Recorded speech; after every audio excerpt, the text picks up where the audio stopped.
All right, guys. So this is part 0 of Develop Your Charge, Morning Guide, the routine, the pattern, the way of life in visual format.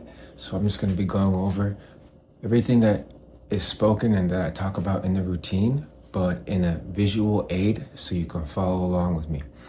So I'm in a horse stance right now. Forgive me, the lighting is bad. You know what I'm saying? I'm about to go to bed, but I'm going to walk you through what I do at night and what you can do at night. You know, I want to be very clear. Like, I don't do the same thing every single night and morning. But what I do, try to do, and what I do is I build a series of tools, like a utility belt, that I can prescribe and that I can stay consistent with in a practice, in an intentionality, in a devotion, so that I can also innovate and experiment. You know what I'm saying? So this is just a guideline for you to find what really works for you. All right, so I'm gonna start with some movements. I'm in a horse stance right now, so I'm about to flip the camera where you can see. But just some basic qigong warm-up movements before I meditate and breathe and get my body and mind ready for rest. So this is where I'm at, you know what I'm saying? So I'm just gonna go through it with y'all in the mirror.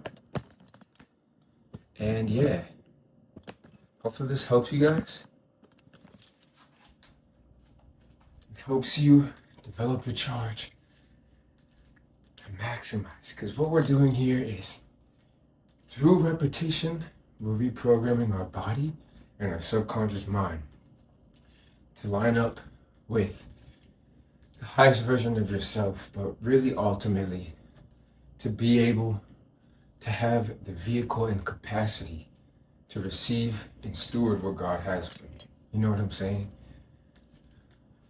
Because it says, through hearing this word, it's already been fulfilled. So why don't you see it?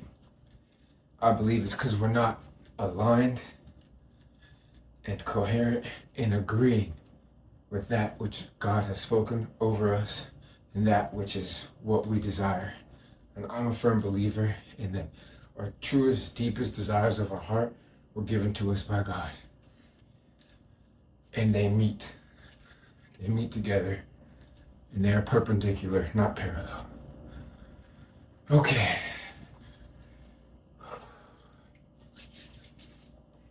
You know, some of these.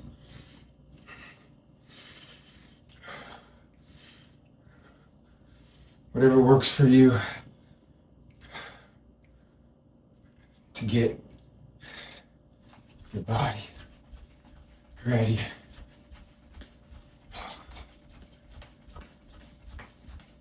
Even do some tapping. I'm not gonna do the whole routine here. Maybe I'll make a separate video of a night routine for you guys. This is overall just to give you an idea and a guideline.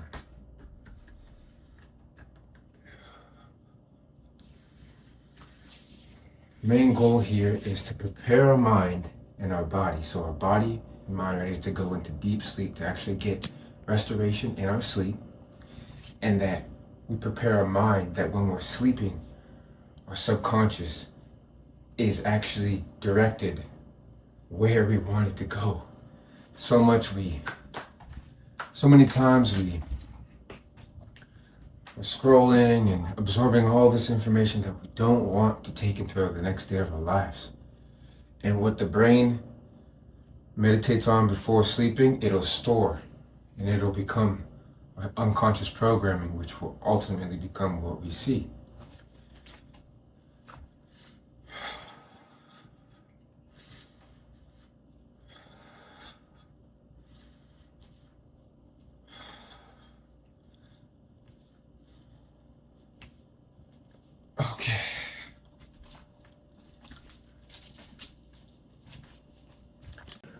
Okay, so I like to really meditate on my day and retrace everything that I'm thankful for, what God has done.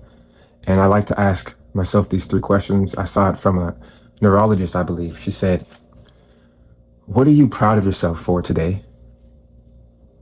2, what were you able to do today that you weren't able to do before?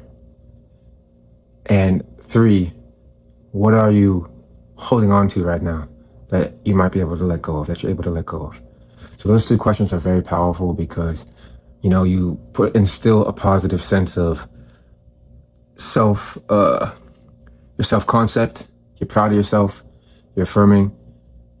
If you don't believe in yourself, who will? You know what I'm saying? You're the first representative before God, outside of God himself. So it's important for you to empower yourself and believe in yourself and encourage yourself. I'm a firm believer in that.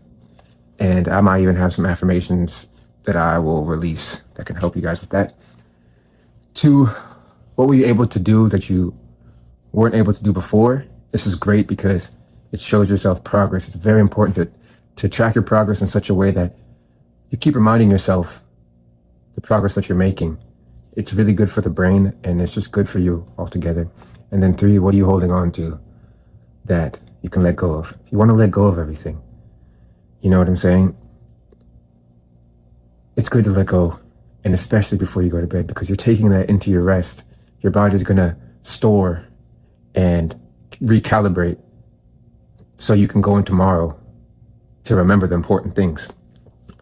So this is a great time to study anything that you really want to remember and to install into yourself anything that you really want to remember or take into your next day. So I like to ask those, maybe write it down. Journaling is great. And then I will go and meditate, breathe, visualize, and put myself in a good space so that I can wake up strong tomorrow and set my intention for tomorrow, tonight. It really helps. It really makes a difference. Even just as simple as I'm going to wake up with energy tomorrow. Envision a day that you love to live tomorrow. And most importantly, don't be attached. Envision, envision, envision. Believe, believe, believe. Expect, expect, expect. But don't be attached. Be open, because oftentimes it's going to come in a way that you didn't expect. And if you're attached, you won't be able to see it or notice that it actually already came. So a couple breathing techniques that you can try. The 3-6-9 method. So 3 seconds in, 6 seconds hold, 9 seconds out, and then 3-6-12. Add 3 seconds to each out breath. It's a really great one that I haven't really seen anybody do, but as you add 3 seconds each time to the out breath, it furthers you into a restorative and relaxed state. So I hope this helps. I'm going to see you guys in the morning, and yeah, be blessed, share, subscribe, like. I'm going to keep providing some content for you guys on here, YouTube, some more routines. I got some cool stuff coming up, so stay Zagla, stay lifted. Love y'all. Thank you guys for your support. And I love the feedback. I love the comments. It helps me understand what's helping you guys, and it encourages me to keep going. All right, blessings.